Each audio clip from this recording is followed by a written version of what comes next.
Okay guys, so I'm just gonna start my palpitations tutorial. So hi, I'm Punn, I am in year 5 and I'm just gonna do a quick tutorial today on palpitations. So I'll be going through a few cases and the structure will typically be like history, examination, investigations, and management of the case. So the first case, we have Mr. Smith, an 85-year-old man who presents to the GP with palpitations. So what are some potential differentials can you guys think of? Just feel free to write it out in the chat.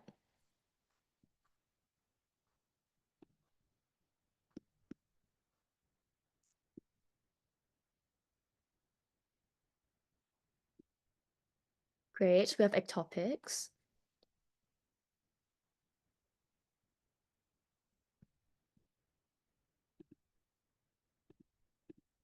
Any other suggestions?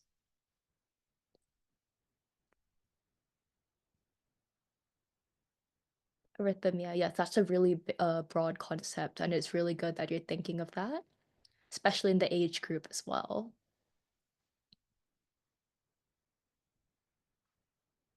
AF. Yes, that's a great one as well.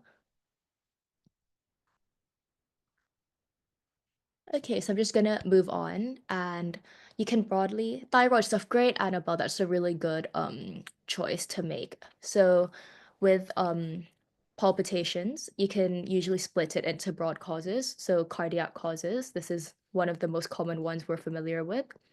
And you can also split into non-cardiac causes, as you correctly mentioned, like thyroid-related things. So with cardiac causes, you could be like arrhythmias, so any VT or any like supraventricular tachycardia, such as AF or atrial flutter, or any like bradyarrhythmia, such as heart block as well. And structural heart disease can also give you some palpitations. If you have ischemic heart disease, so when there's ischemia or an MI, you can get some palpitations with that, or even other syndromes such as Wolff Parkinson White.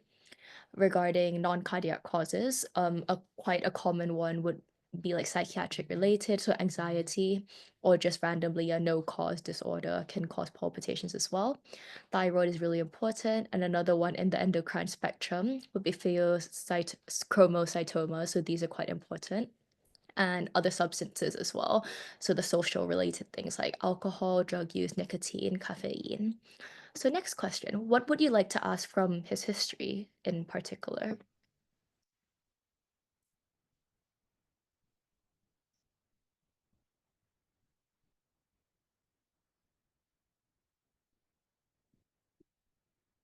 Has it happened before? Previous diagnoses? Great.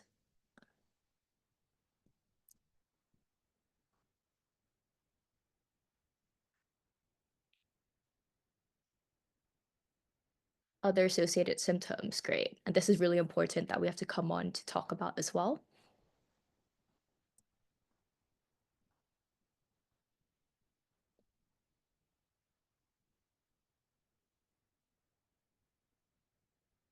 How often does he get the symptoms? That's a really good one to ask because depending on how often they get it, it could really change the diagnosis or how we would want to treat and manage them. Okay, so great answers, guys. So Socrates, you must have heard a lot about this already, and it's most commonly used for like a pain history, for example. But something you can use is you can always apply Socrates to everything. So first, this is independent of Socrates pretty much, but sequence of events. You would kind of want to start with an open question, such as, can you tell me more about these palpitations? And also the timeline, how would they first notice them, and how have things progressed since then? So next, for a palpitations history, you would want to kind of specify. So what exactly did you mean by palpitations? The onset. So when did you first notice them? Character. When they occur, do you feel like your heart is pounding fast or slow? The rhythm. So do they feel irregular or regular? With associated factors, I'll come on to that in the next slide. So timing. So how long do these palpitations last for? Do they come at a particular time? Do they occur more during exercise? And how often do you get the palpitations? And then you come down to your E, which is exacerbating or relieving factors, which is, does anything help stop the palpitations or anything make it worse? So these are typical questions you usually want to ask anyways. And the severity. So how do you actually feel when these palpitations come on from a scale of 1 to 10, for example? And next, so what associated symptoms and red flags might you want to inquire about, particularly for palpitations?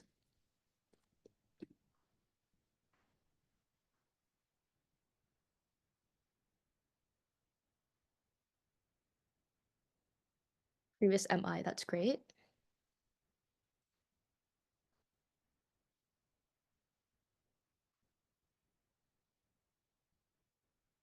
Pain, good.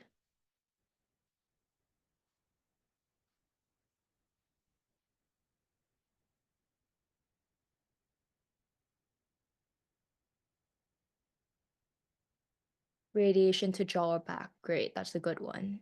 Because that definitely is a red flag where you need to raise up.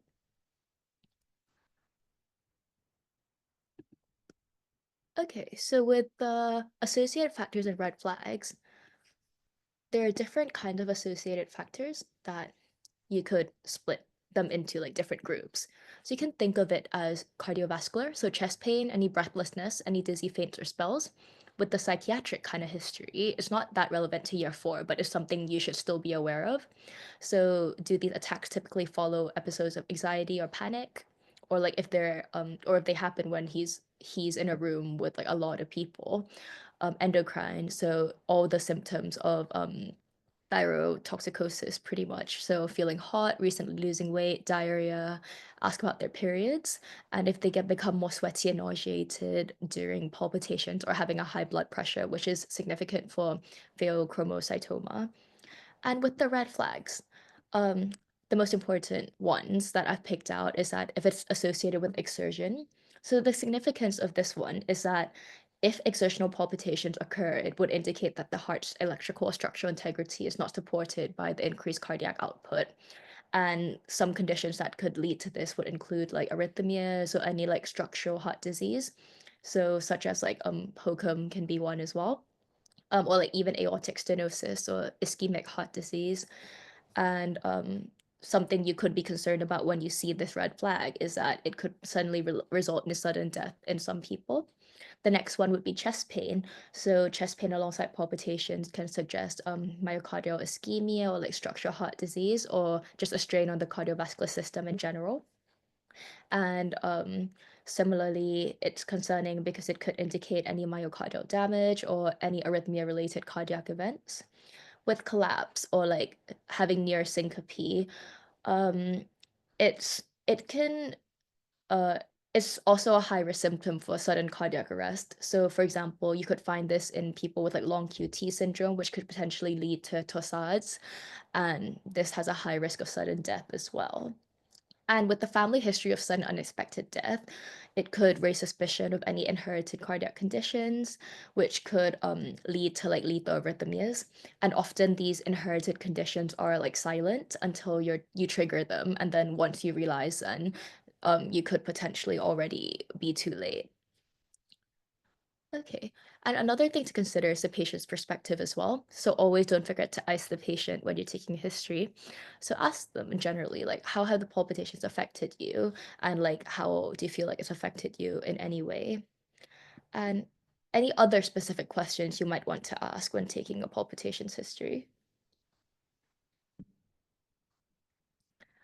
Think about the general history, not just the presenting complaint or history of presenting complaint now.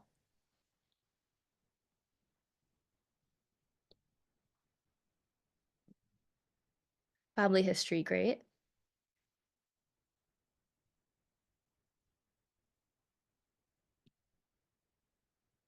Drug history, yes, that's really important as well. So just social history. Great. So I might have covered a bit of these points already in the previous slide, but pretty much any other medical conditions, and ask specifically about heart disease, psychiatric history, and thyroid disorders as well. Drugs, very important because some drugs can precipitate arrhythmias or precipitate feelings of palpitations. Any heart disease run in the family or any unexpected death. Social history is quite important with like caffeine, alcohol, nicotine playing a role. How much caffeine do they take in a day? And what do they do for work? And has this problem actually affected their home or job in any way as well? So important points to just take away from this is that it's important to be able to identify patients with who may have who may potentially have sudden cardiac death. Family history is very important. It will lead to more urgent investigations taking place, and palpitations brought on by minimal exercise or stress can be a sign of significant cardiac pathology as well. So next, just a little match the symptoms to the condition. If you guys can just write the number and the letter in the chat, that would be great. And we'll go through that after.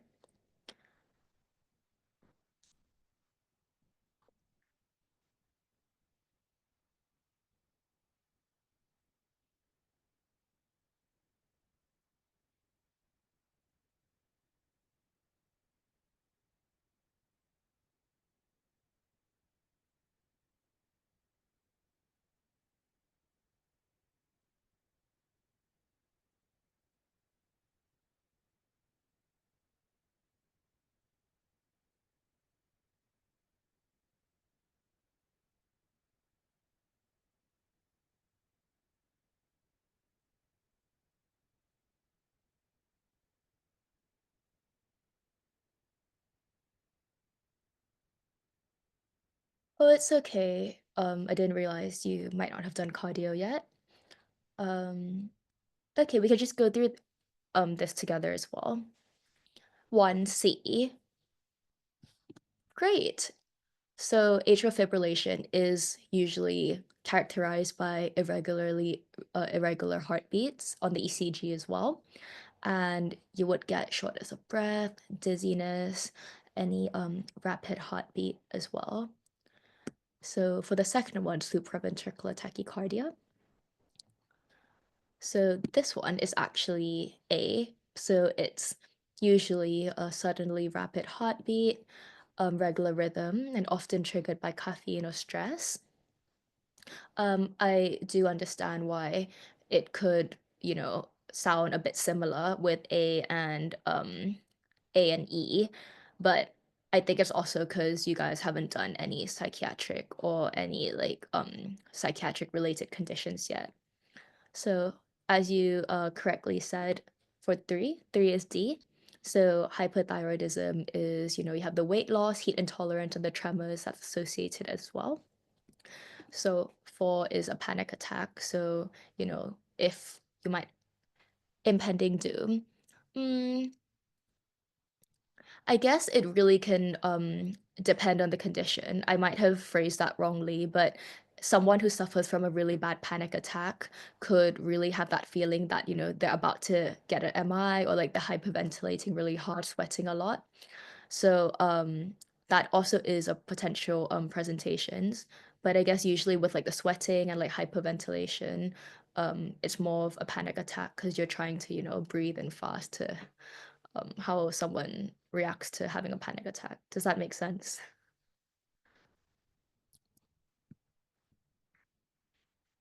Thanks. Okay. And yeah, 5 is like a sharp chest pain, and you'll feel fatigue. And an important thing that you might hear is also a mid-systolic click as well on your examination. Okay. And so next, we get some further information about Mr. Smith. So Mr. Smith describes a fluttering feeling in I forgot in his chest on and off for the past 3 weeks.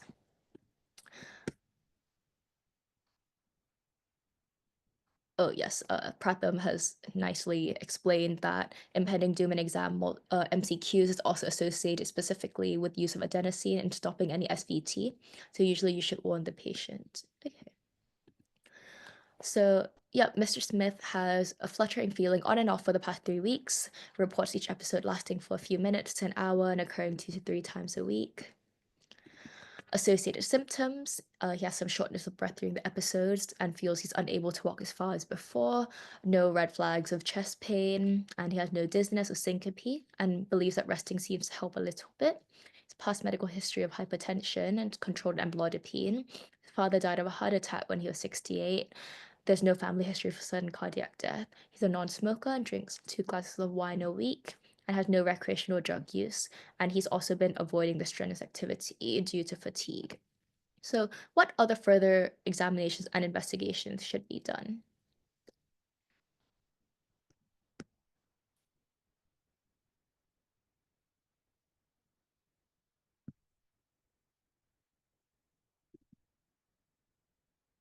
ECG, Holter monitor, great. Any other suggestions?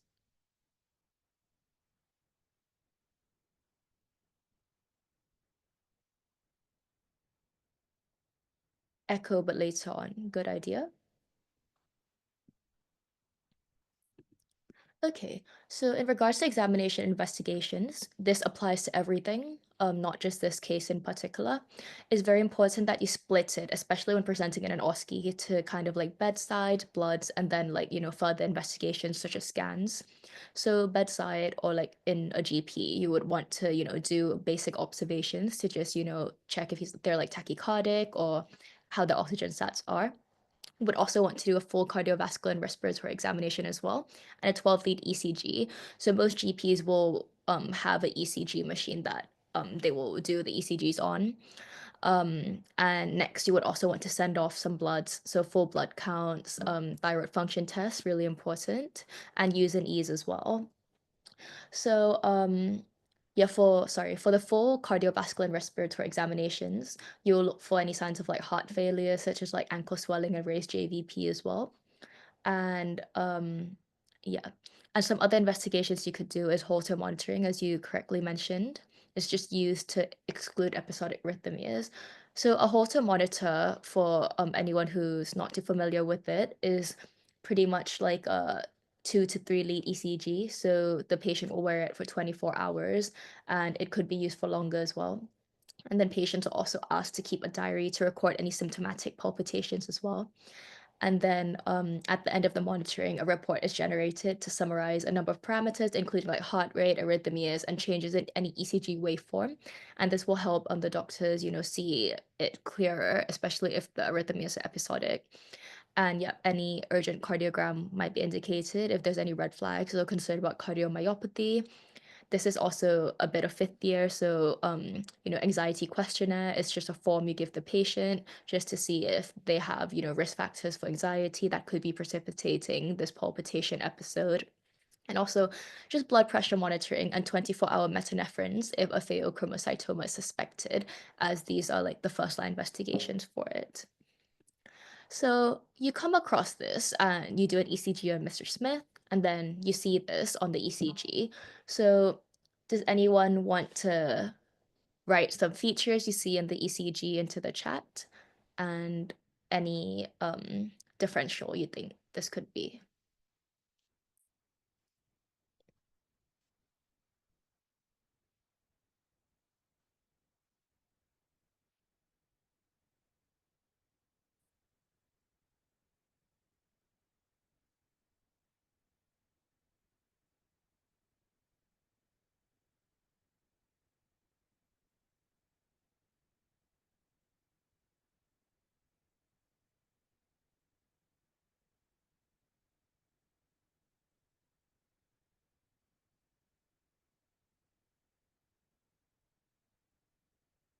Can't see P waves, that's a really good observation.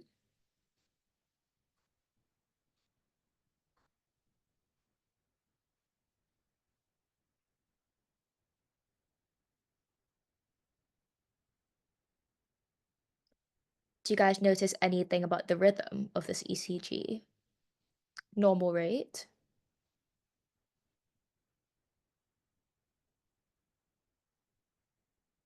ectopic beat?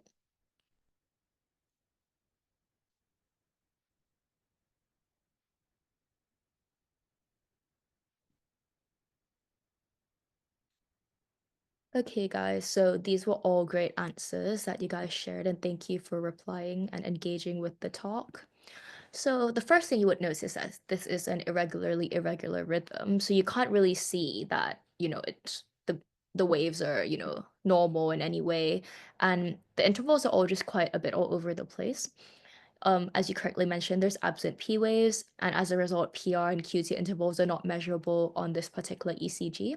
But there is a normal QRS complex where it's usually between 3 to 5 squares. So, any guess on what this diagnosis could be? AF, great. So it is atrial fibrillation, and this is quite a common condition that you will come across later as well. So atrial fibrillation is the most commonly sustained cardiac arrhythmia and is very common. So it's present in around 5% of patients over age 70, 75, and 10% of those um, aged 80 to 85. And the most important aspect when managing AF is to reduce the increased risk of stroke, which is present in this group of patients. So there are different types, and broadly, they're broken down to four different types. So there's a first detected episode where someone just, presents to GP or to the hospital with feelings of palpitations.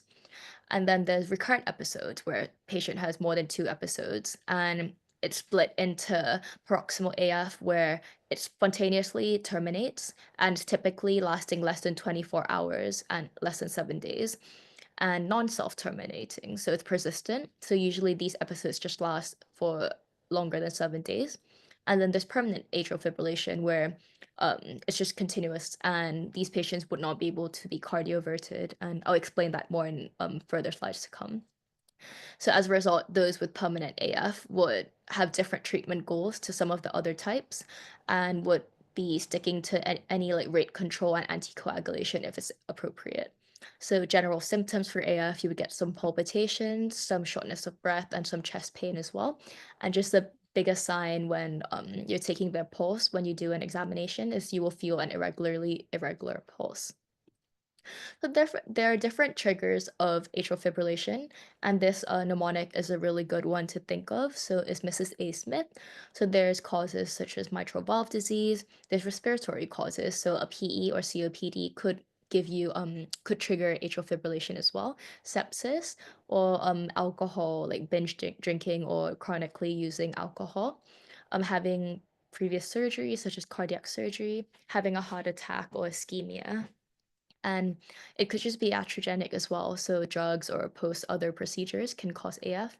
Thyroid disease is really important. Hypothyroidism can be a trigger of AF, and hypertension or heart failure is also another trigger.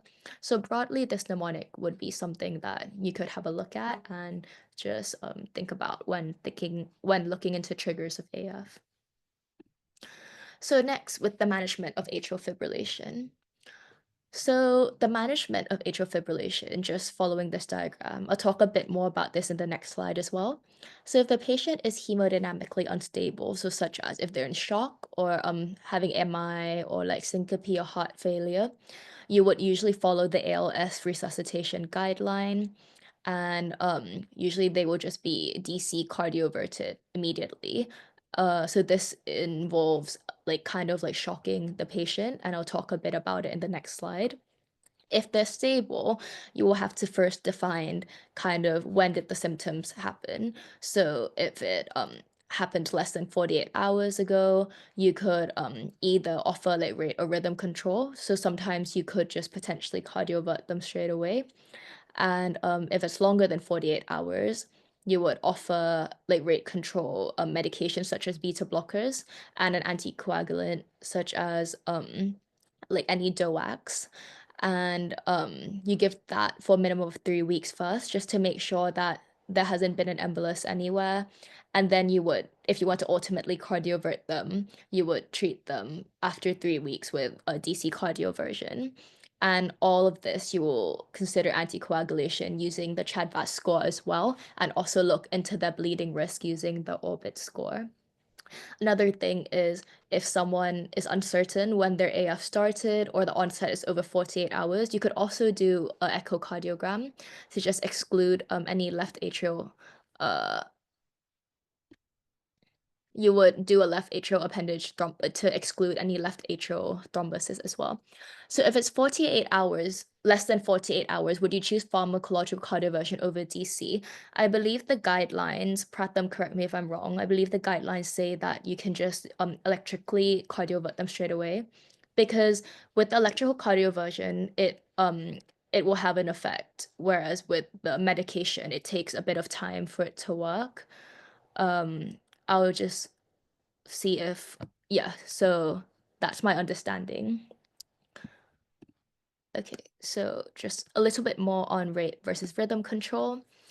So with rate control, there are medications such as beta blockers, um, Oh, sorry guys, one more point about this.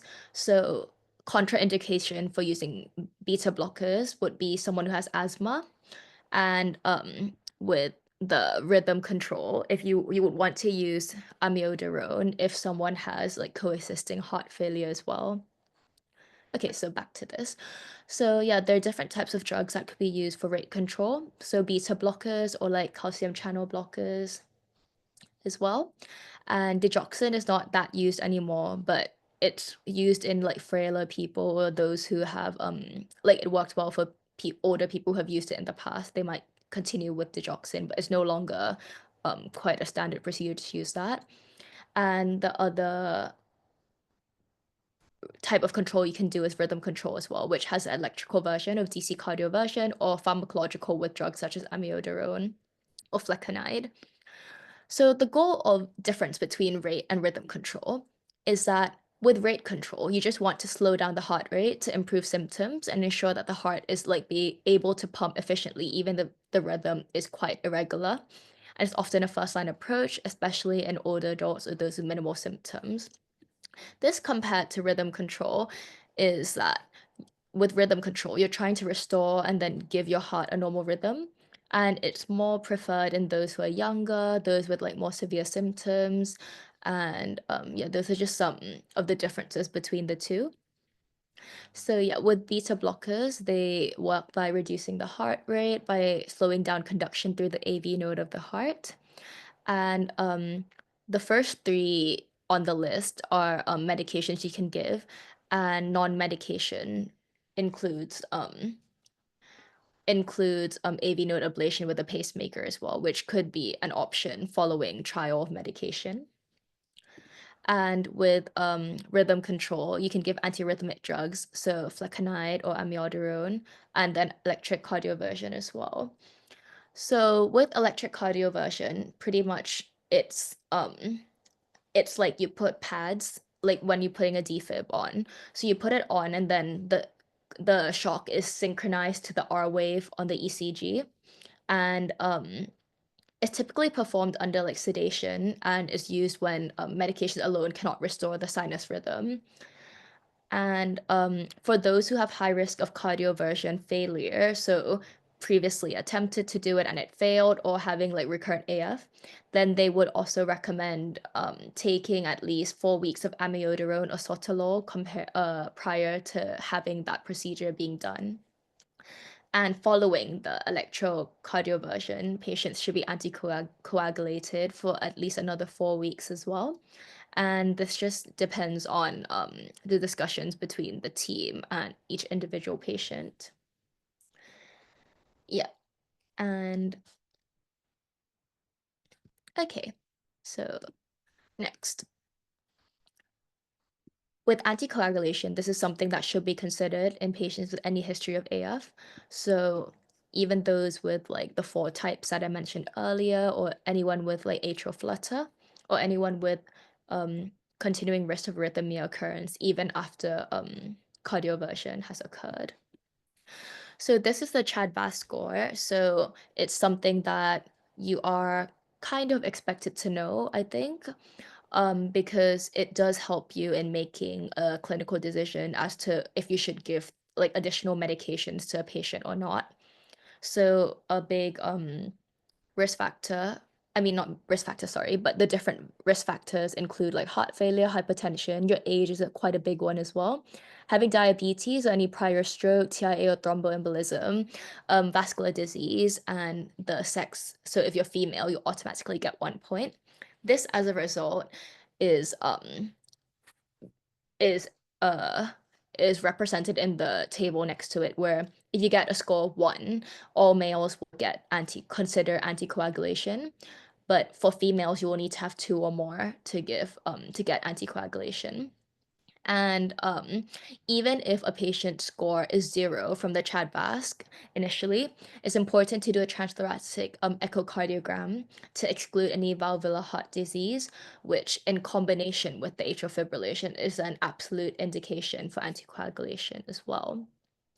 So with anticoagulation, the first line now is long-term DOACs, such as like apixaban, dabigatran, and over like warfarin, which was used in the past.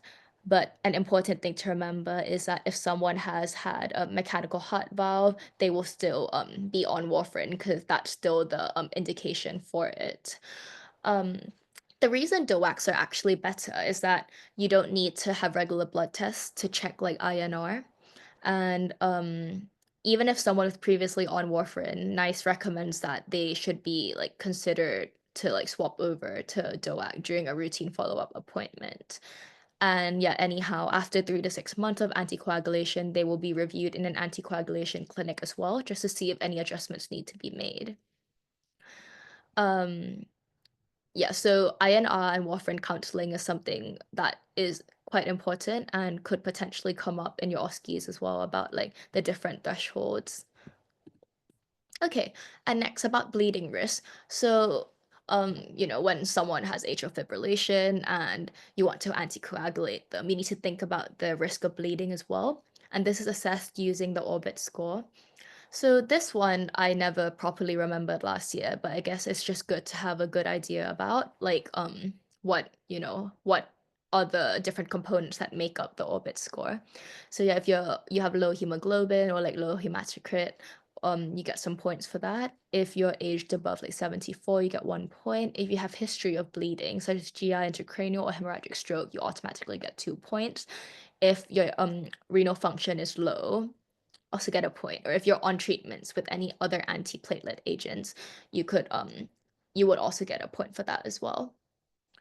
Yeah, and then yeah, just in the table below as well, you are split into a low, medium, and high risk group, and it just gives you a statistic of like how often bleeds happen per 100 patient years. Just something to familiarize yourself with, but I don't think it's necessary to like remember everything. Um, Okay, so now we have a few more additional ECGs. So if you guys just want to, guess, or have a look at these and tell me what the ECG is, or like what condition it's representing.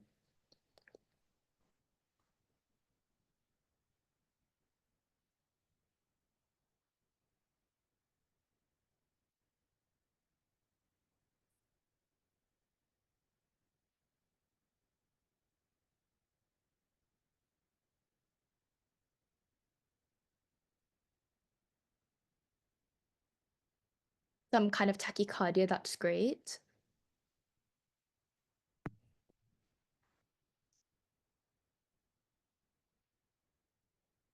SVT, great.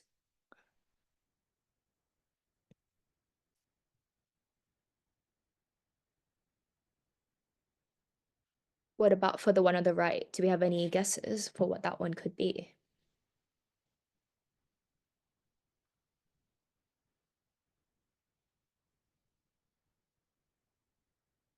Interesting guess, torsades. Okay, so as you correctly mentioned, the one on the left is a supraventricular tachycardia. To be more specific, it's the AV nodal reentry tachycardia. So pretty much supraventricular just means anything that's above the ventricles, and there's different types that can happen. And on the right, this one is actually a ventricular tachycardia. So the way you tell the difference between these two is that the QRS complexes, so more or less than 3 squares. So if it's a narrow complex tachycardia, so this would be like an SVT, so QRS is less than 120 milliseconds. And if it's broader than 3 squares, this would be considered a wide complex tachycardia, which is usually more associated with VT. Okay, so as I mentioned a little bit earlier, SVT is any tachycardia that's not ventricular in origin, but is usually used in the context of paroxysmal SVT. It's a sudden complex tachycardia. And it's the acute management of this would be that you do vagal maneuvers in the beginning. So this includes either like Valsalva maneuvers where you blow into an empty syringe and or like carotid sinus massage. And with medical management, you would use adenosine. So you start off with a rapid IV bolus of 6 milligrams, and if this is unsuccessful, you give them 12 milligrams. and then you can repeat it one last time when you give them 18 milligrams. However, this adenosine is contraindicated in asthmatics, and you would give verapamil instead. So, and you could also use electric cardioversion for SVT as well. And for VT, it's when the tachycardia starts from the ventricles itself, and this can lead to sudden cardiac arrest. Um, and if you have any adverse signs like shock, low systolic blood pressure, heart failure, syncope, chest pain, it will immediately indicate cardioversion. But regarding this drug therapies, you would want to give amiodarone, which works by like blocking potassium channels, inhibiting repolarization and prolonging action potential. And you would want to give this ideally through a central line. Lidocaine as well could be a type of medication you want to give if like amiodarone wasn't available. And this one similarly, it blocks sodium channels in the heart, which shortens the action potential. And prokinamide is also another drug you could use. And something to be aware of is do not use verapamil for VT. Yeah, so this pretty much is a summary of things I was talking about earlier. So the Resource Council guidelines are really good for you to have a look at, and just gives you a broad picture about, what is important and um like the steps to treat the different broad or narrow QRSs. You can just search this up, and the guideline is the most updated one right now. So just a bit more on ventricular tachycardia now. So as you correctly mentioned in the comments, torsades is an important one we have to look out for. So torsades is pretty much twisting of the point. So it's a form of polymorphic ventricular tachycardia, and is commonly associated with like long QT. So I will go on to a slide talking about long QT in a little bit. And the thing to be aware of is that torsades can lead to ventricular fibrillation, where your ventricles are like fibrillating, and then this could precipitate sudden death. And how to manage this would be that if it's unstable, you would give them 3 shocks as per ALS guidelines in the slide before. And other management would, if they're stable, you would give them 2 grams of IV magnesium sulfate over 10 to 15 minutes as an IV infusion. So a little bit about long QT syndrome. So usually a corrected QT interval is less than 430 milliseconds in males and 450 in females. And you could either like inherit the long QT or acquire it through things such as like medication or some other factors as well.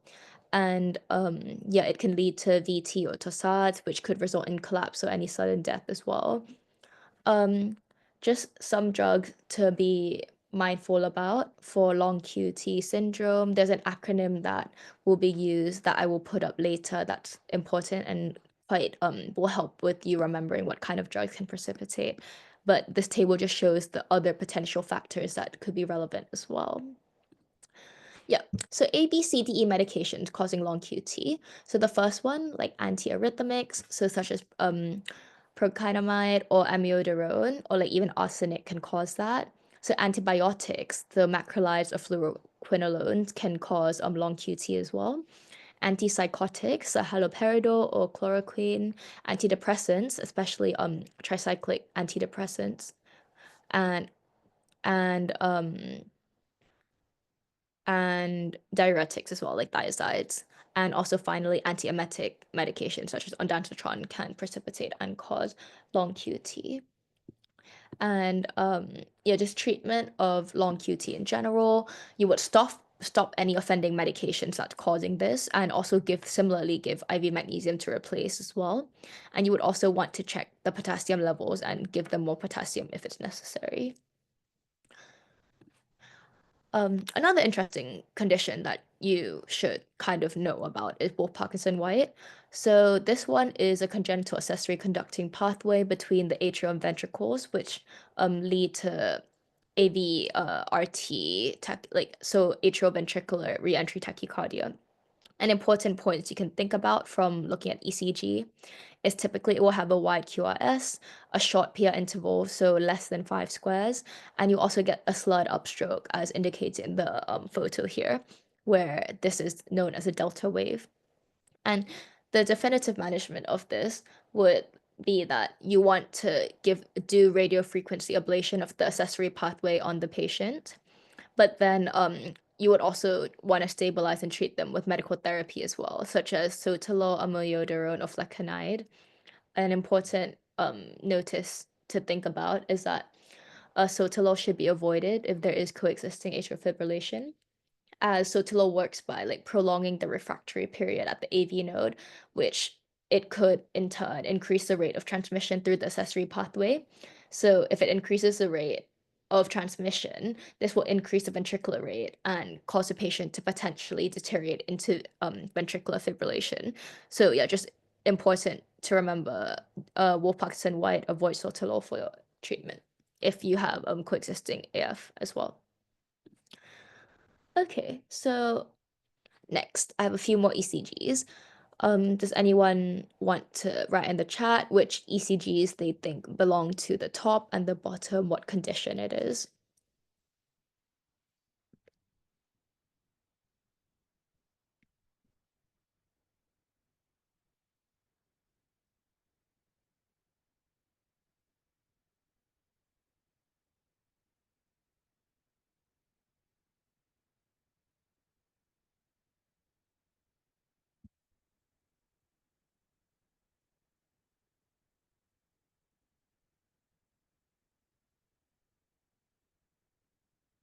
Interesting guess, atrial flutter.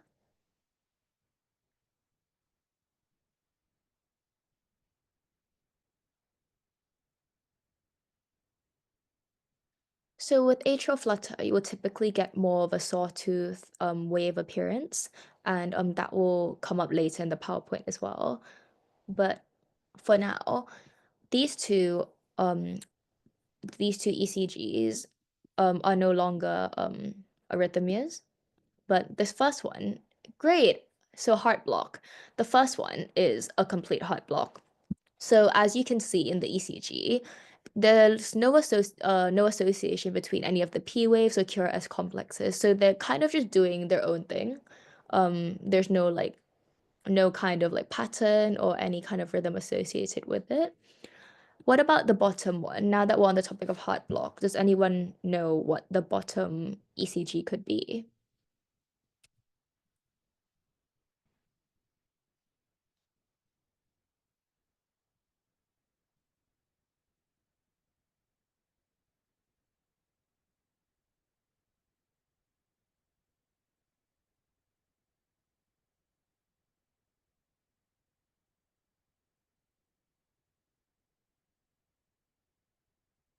Not sure. No, that's fine.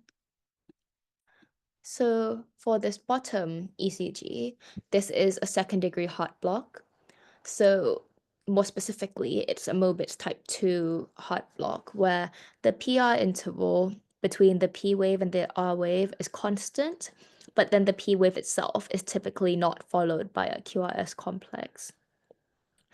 ECGs are really hard to read. I like really struggle to read ECGs as well. But yeah, as you can kind of see, there's like little P waves like in the middle here where there's no like QRS that follows it. Okay, so types of heart block. So there's four types of heart blocks that exist and that um will commonly come up in ECGs for you to have a look at. So first degree heart block. This one is not as concerning and it's normal to appear in people, especially those who are like really fit. They could easily have a first degree heart block shown when they have an ECG done. So first degree is just when the PR interval is like longer than usual. So it's more than 0.2 milliseconds. With second degree heart blocks, it's split into two types, so Mobitz 1 and Mobitz 2. So with Mobitz 1, this is when the PR suddenly just gets longer, longer, and longer, and then suddenly there's no QRS complex following it. That's how you identify a Mobitz type 1.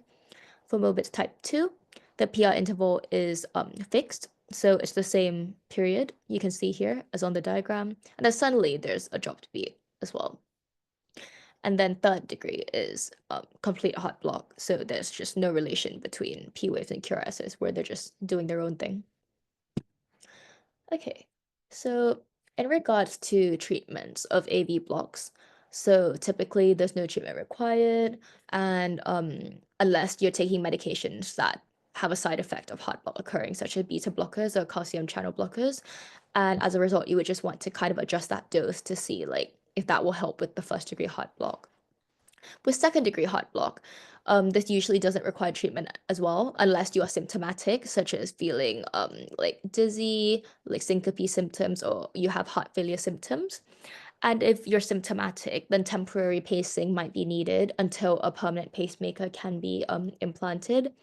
So with temporary pacing, this is a procedure that uses like electrical stimulation um, to treat the heart.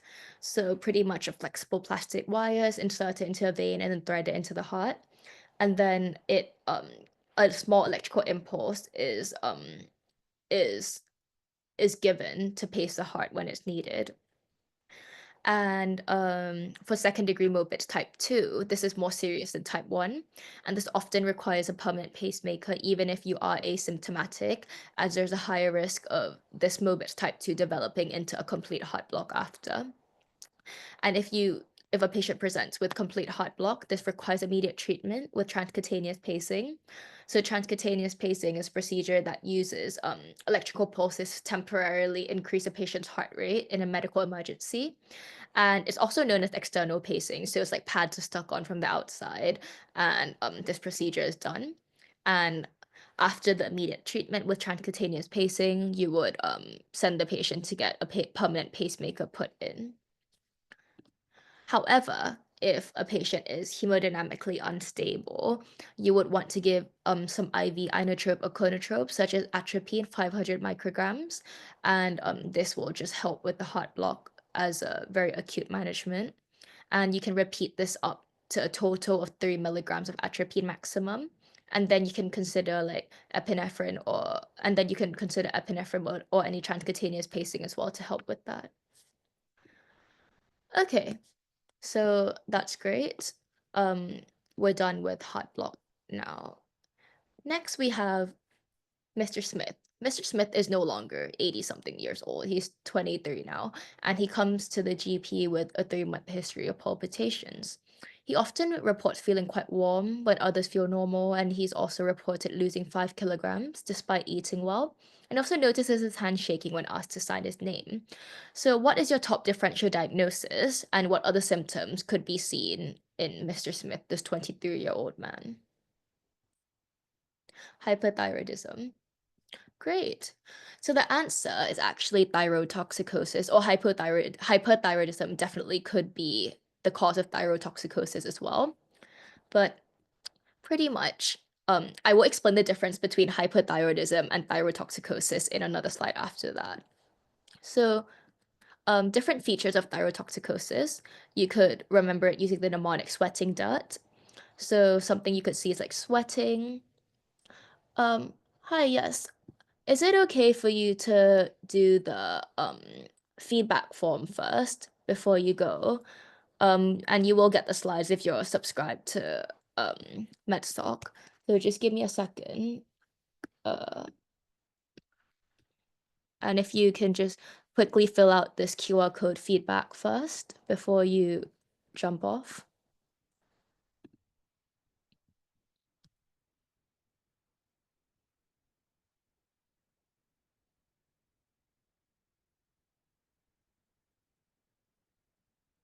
Please let me know when you've done it so I can go back to the PowerPoint again.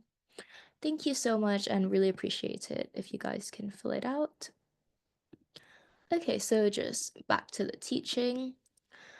Yeah, so some features sweating dirt. So sweating, weight loss, any like emotional feelings, like anxiety or irritability, having an increased appetite, tachycardia and palpitations, intolerance to heat, nervousness. You can have a goiter as well. You can have diarrhea, insomnia, sleep disturbances, feelings of restlessness and tremors, and also if it's a thyroid cause, like thyroid acropathy, such as clubbing. So, yep, as you correctly mentioned, hyperthyroidism. So, thyroid toxicosis is technically a clinical syndrome where there's too much thyroid hormone circulating around the body.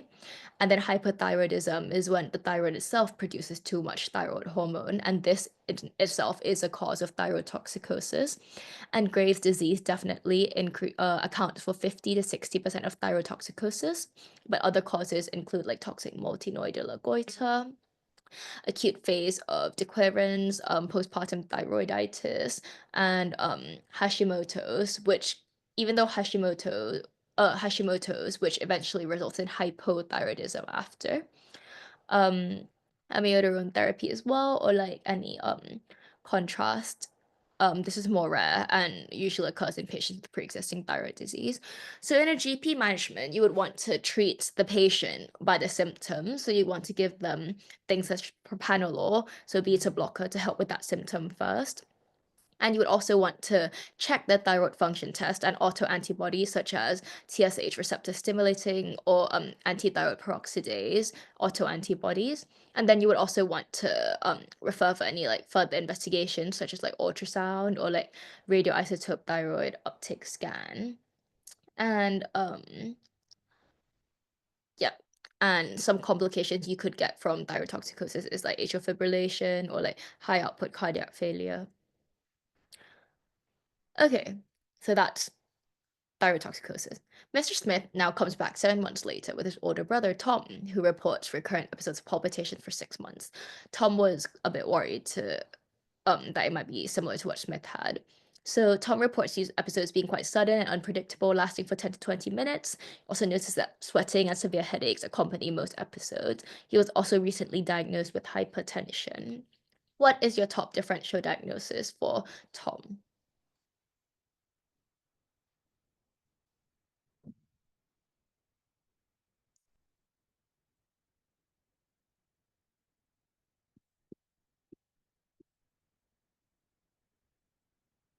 Not sure. Oh, sorry. To answer your previous question, yes, you could have thyrotoxicosis without hyperthyroidism because there's other causes that can cause thyrotoxicosis as well. So it's not essentially just the cause is the thyroid gland producing too much thyroid hormone, but the increased thyroid hormone could be coming from other places, if that makes sense, as in the previous slide.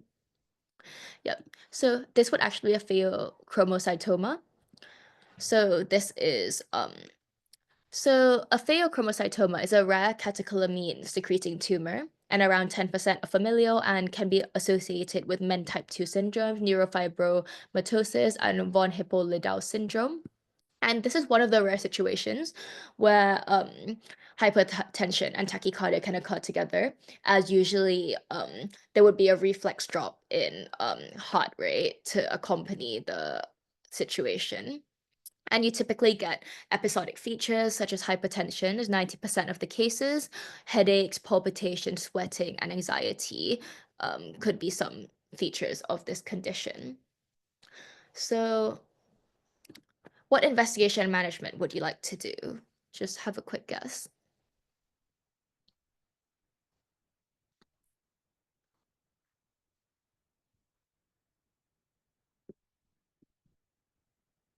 Bloods? Okay. Do you know any specific investigations for this particular condition? Okay, that's fine. Other than that, you're not really sure. So the first investigation that's specific for pheochromocytoma, when someone presents with, headaches, hypertension, palpitations, is it's a 24-hour urinary collection of metanephrines. So metanephrines are metabolites of like catecholamines such as like epinephrine, and they are usually formed just in the tumor. So that's why it's a good sensitivity and a good indicator because um they are there even when the tumor itself is not secreting any catecholamines. And this makes this result more reliable because it reflects like ongoing tumor activity. With management, the most definitive one is surgery, which you have to remove the tumor outside, but the patient must first be stabilized on medicine. So you have to give an alpha blocker such as phenosibenzamine first because this prevents severe vasoconstriction and a hypertensive crisis from occurring. And then after that, you give a beta blocker such as propranolol. because this will help control the tachycardia and arrhythmia safely. If the alpha blocker is given before the beta blocker, a sudden hypertensive emergency leading to cardiac arrest could potentially occur. So this is something important to remember. So A always comes before B. And yeah, QR code and feedback. If it's all right, if you could quickly scan that and fill it out, scan it first and fill it out after, it would be great.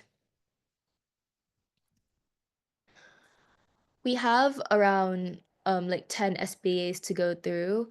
It's completely up to you. Yep, scan. Thank you so much, and please fill it out after. We have around 10 SBAs to go through. So let me know if you want me, like let me know if you have to go or if you want to stop anytime, but I'll just go through them first quickly as well. Okay, so the first one, a 29-year-old woman presents to emergency department with palpitations, and she presented with the same symptoms last week. ECG shows sinus rhythm, and what's the next best step in her management, would you say?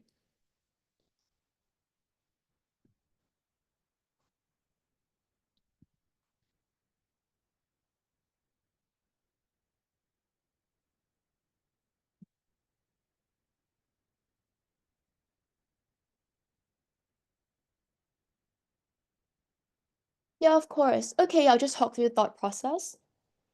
So the answer to this one would be arrange Holter monitoring. So this was mentioned in the slide earlier as well. This is one of the investigations you want to use because she is coming with palpitations, and everything looks quite normal on her bloods. So you just want to figure out the cause. And yeah, the patient is presenting with recurrent episodes of palpitations, so it's appropriate to investigate for proximal arrhythmias. And yeah, so the patient has a normal ECG right now, so you just want to see if this palpitation will come back up again. That's why Holter monitoring is the most important at this stage. Does that make sense?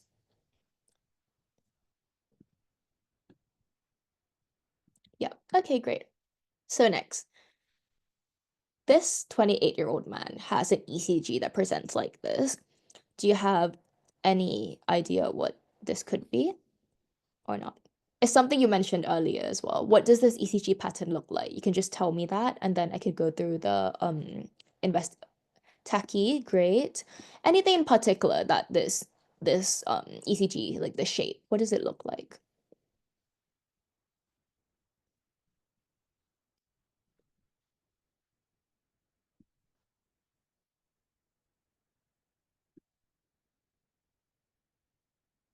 Are these QRS complexes wide or narrow?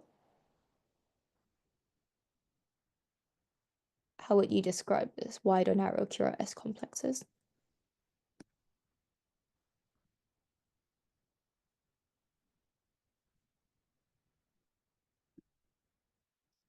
No, it's fine. Wide.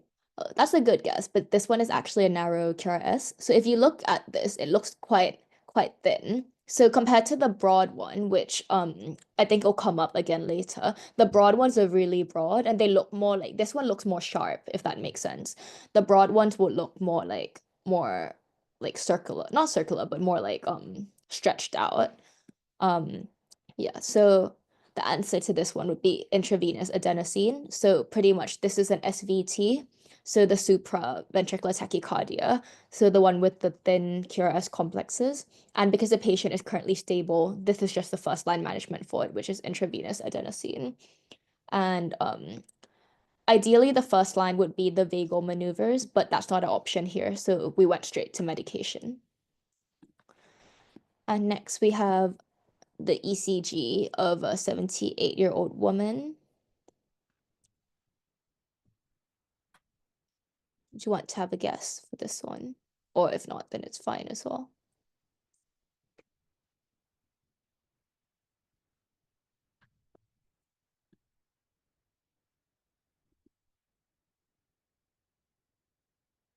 Yeah, not sure. That's fine. So this one is an atrial flutter with variable block. So this is what I was talking about when it's a sawtooth pattern. So this kind of like fast like rate is known, and this pattern itself is called a sawtooth pattern, which you will see in atrial flutter.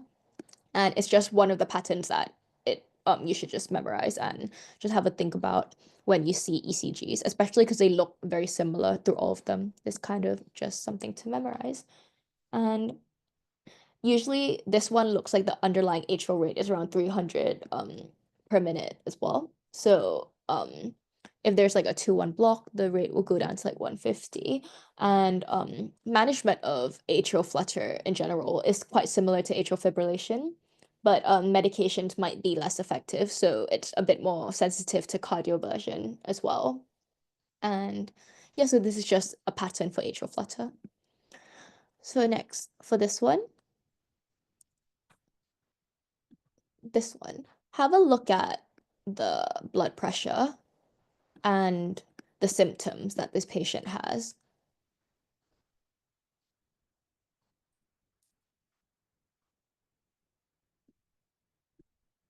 Are these is this blood pressure normal, and what do these symptoms indicate?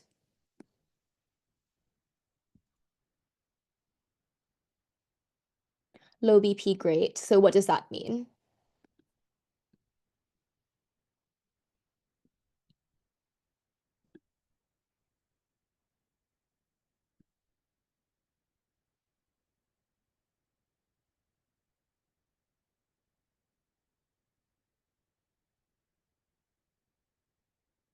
So with the patient's low BP alongside their lightheadedness and having had a dizzy episode before, this is quite like symptoms that are indicative that the patient could be quite unstable.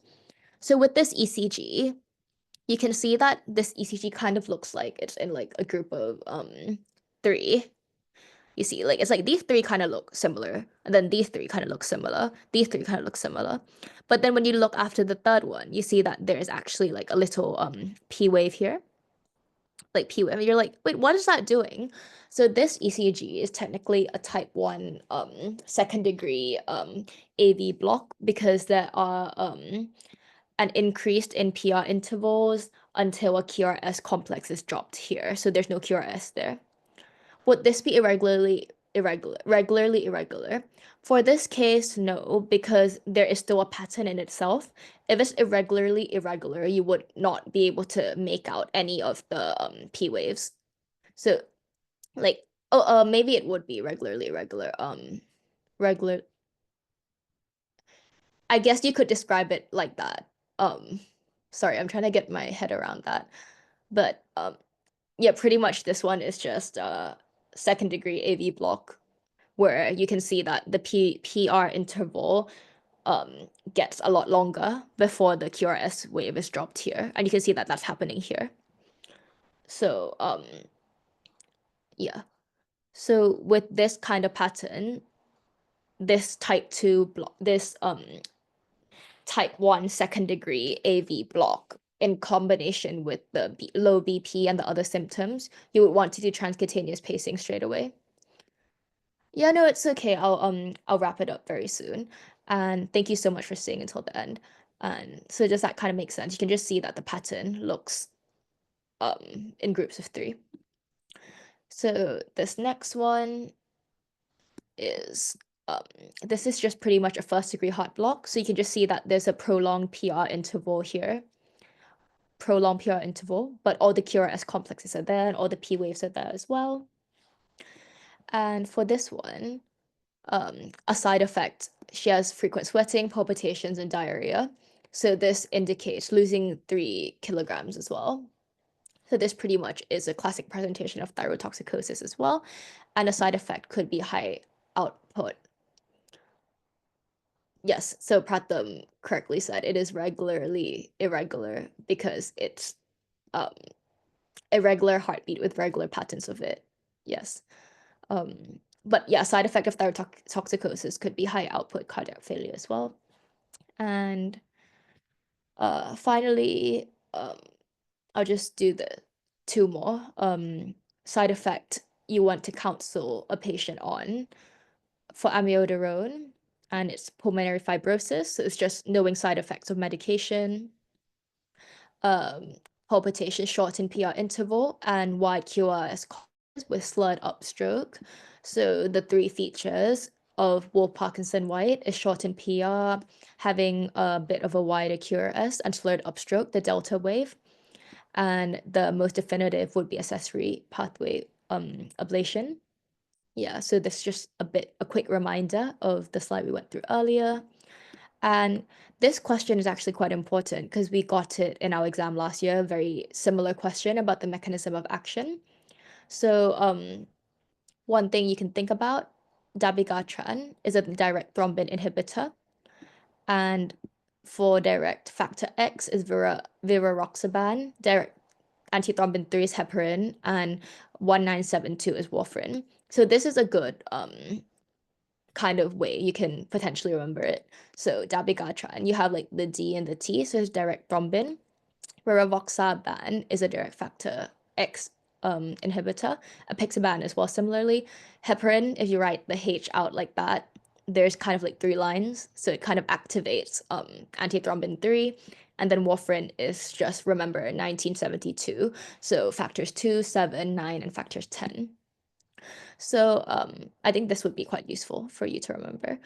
But yeah, this is the feedback again, and thank you so much for staying until the end and engaging as well. And if there's any other questions or queries, you can direct them to MedSoc or me, and the recordings will be up as well, and the slides will be up if you're a MedSoc member. So yeah, thank you very much, and please do fill out our QR code and feedback form. Thank you. I hope that was somewhat helpful to an extent. And yeah, have a good evening. Bye.